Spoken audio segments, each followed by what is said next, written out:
Hey folks, hope you guys had a very Merry Christmas. Hope you guys are gonna have a good weekend ahead of you. I got Trapper John here today.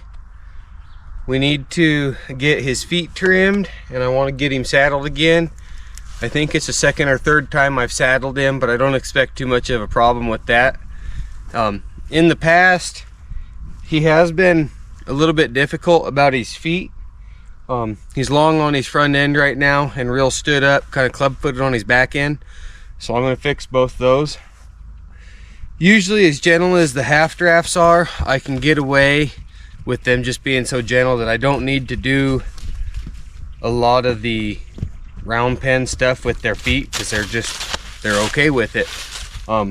Trapper's kind of been the exception to that rule, and the couple times that I have worked with his feet before, he's not quite totally had the right idea as what to do. So I'm going to put him in the round pen today. My philosophies here with their feet are, I don't ever want them to feel trapped. I want them to know they can move their feet whenever they need to. So I'm not going to tie him to one of the fences or anything like that. I'm going to work with him out in the open, holding on to him. And if he starts to give me a problem, wants to take his foot away or something, I'm going to make him run circles. And eventually he will learn that he can move his feet, but it's easier to stand there and behave than it is to have to run circles. You can see he's running around playing here a little bit.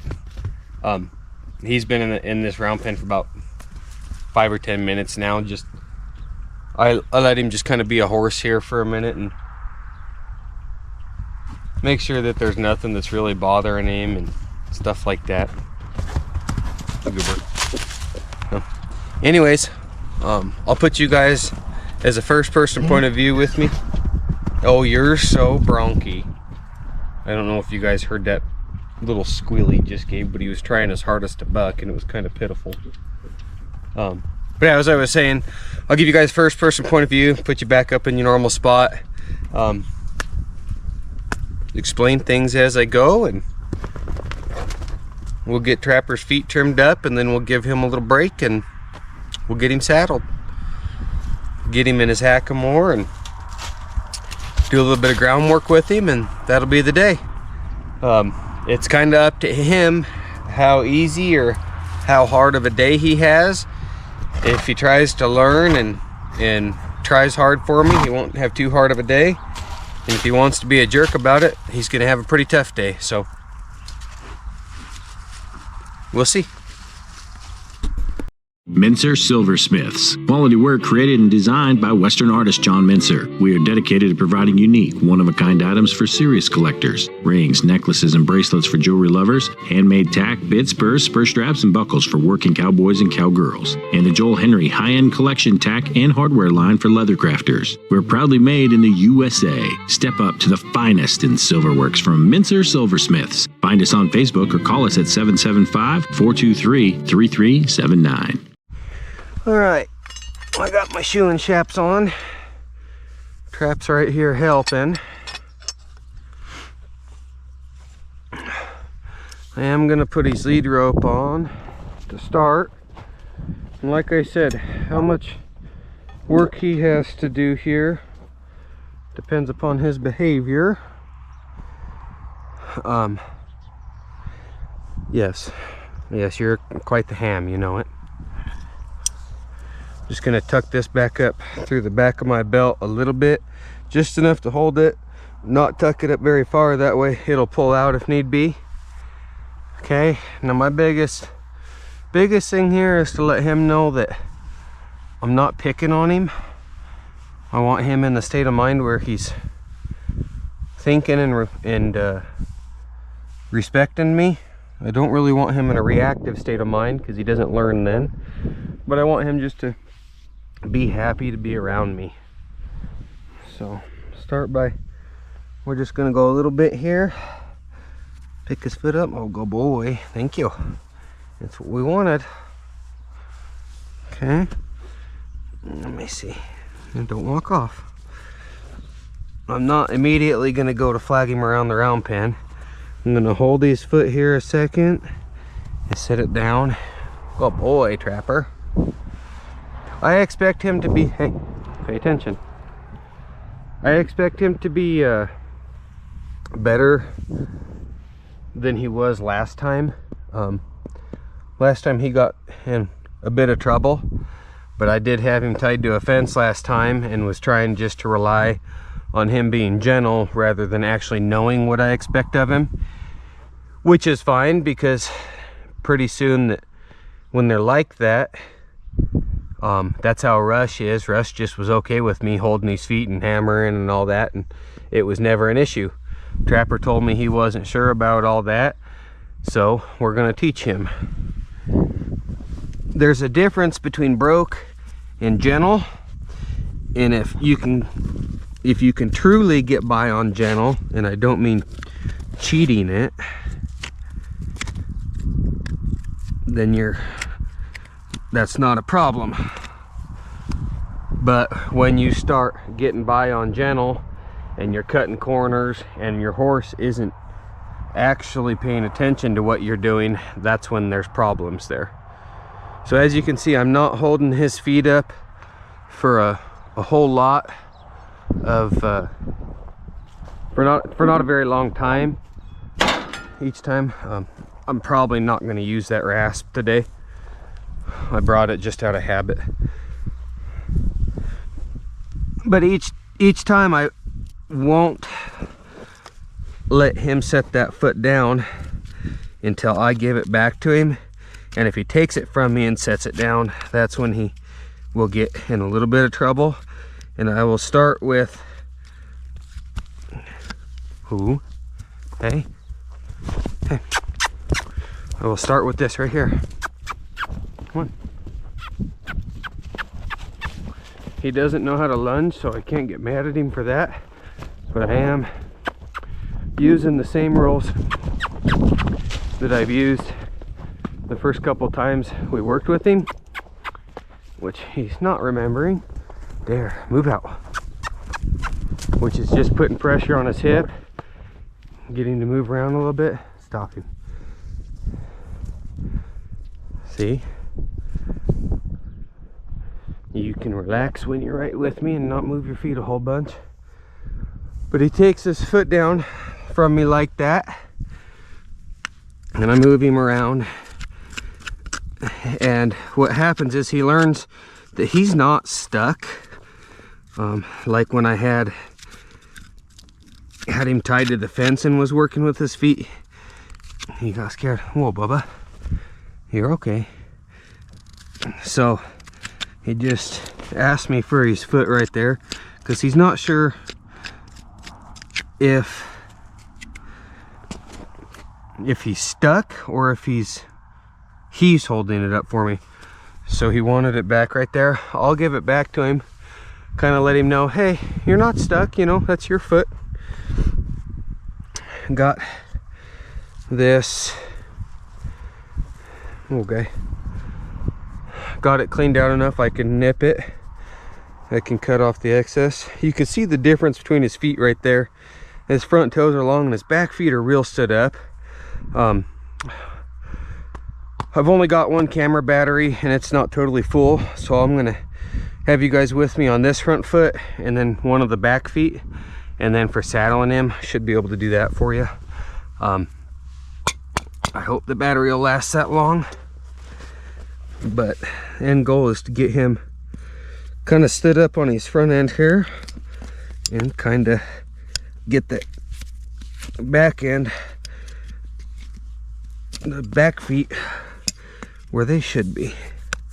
I don't trim my young horses as often as I should, and I admit that. Hey guy, you're okay. So he just shifted his weight and took a step right there. He did not pull on the foot that I'm working on at all, which is not ideal that he even shifted his weight, but I'm not going to make a big deal out of it and get him worried about me. Have some grace with him. I'll finish trimming this. I'll let him have his foot back. I'm going to take some more off of that in just a second.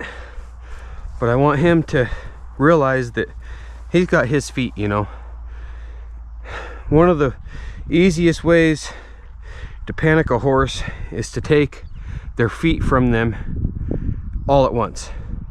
Now, like, it's a really popular thing right now to rope horses' feet to teach them to lead by pressure from that foot, and that's a great thing to do. As gentle as these horses are, I don't have to do that. If he was buzzed up and not very gentle, it would be a great route to go. You see Michael Clausen do that, and I think it's a good thing to do. It's just not a necessity for me right now. That being said, to teach him to move away from pressure on his legs is something I will do a little bit later with him, but it's not something I need to do right now. If you teach him to move off of that pressure, and then they step into some barbed wire or something like that,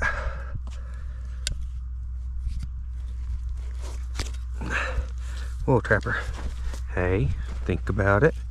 They step into some barbed wire or something like that later in life, and they think, oh, I need to give to that pressure rather than fight it.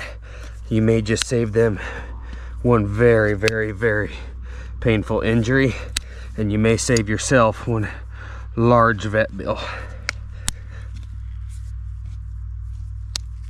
Okay, I'm just taking a little bit off at a time, kind of trying to shape his foot a little bit as I go here.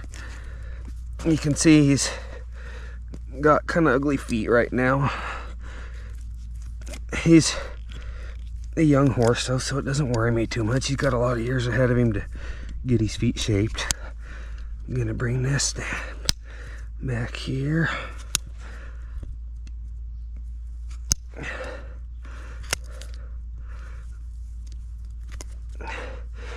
Give him his foot back. You stand there being good. Yes, you are. You can see that foot's starting to look quite a bit better versus the other front there. I want to get it a bit more. I might go get my rasp and rasp on it. Those of you guys that have watched the channel for a while, you've heard me say it several times before, but I am not a farrier. I am self-taught with what I know in terms of horseshoeing, so it takes me longer sometimes, and maybe I have some extra steps or something like that. That's fine. End results plenty good for what I do. Hold on, Trap. He just asked for it back right there. He's wanting it back pretty bad. I'm kind of going to test him here and not give it back to him immediately. Just takes a step.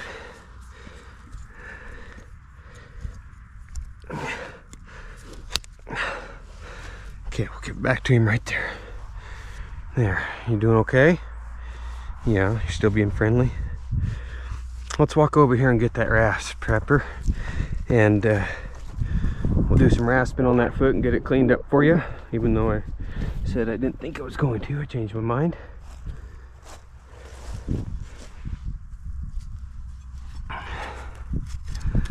Okay, here's a handle to dig out this crap. Hold on, Bubba's.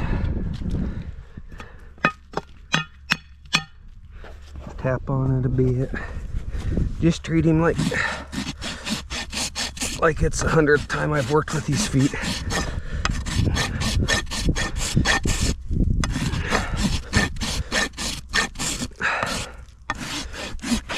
I hope you guys can see this. I hope the camera's set at the right angle for you.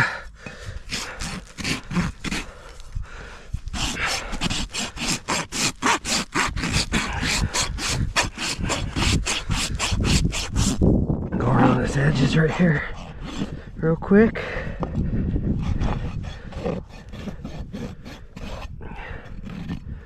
Not the best shaped foot, but he's young. I can work with it. Okay, I'm gonna do his other front foot, and I'll see you guys when I start on his back feet. My battery's down to 17% already, so I'm gonna when I saddle him, I guess I'll just do it on my phone. I'll film it on my phone and I'll post it on a different video. 17% battery is not going to be enough to get his other back foot done on camera. You can see his front feet look a lot better. He did take his foot from me twice on the other front foot, and I moved him around, let him come back to me, and he stood there pretty good after that. So okay guys, we got his back feet done. You can see they're quite a bit better than what they were. I took the heels down a bunch, I left the toes alone. All 4 of his feet, next time I trim him, I will worry a lot more about what they do this way as well as this way. You only have so much hoof to work with. Somebody that is a lot more educated than I am, I almost guarantee they could have done a lot more with him today than what I did. But this is a start. It's a day after Christmas right now, so middle of February we'll come back to him. That'll be 6 weeks. I usually don't trim that often on all of them, but for him I'm going to. We'll do him again in 6 weeks, and then probably 6 weeks after that, and a couple months go by and his feet will look pretty nice, I think. I'm going to do everything backwards from what I said. I'm going to go live. You guys are seeing this Tuesday. It's almost New Year's. I'm going to go live to saddle him, just for simplicity on my sake. I'm going to get some more batteries. My wife's set to have a baby any day. Maybe she's had it by the time this video drops, I don't know. So if my videos are a little bit unscheduled or hectic or whatever, just work with me here for a couple weeks, folks.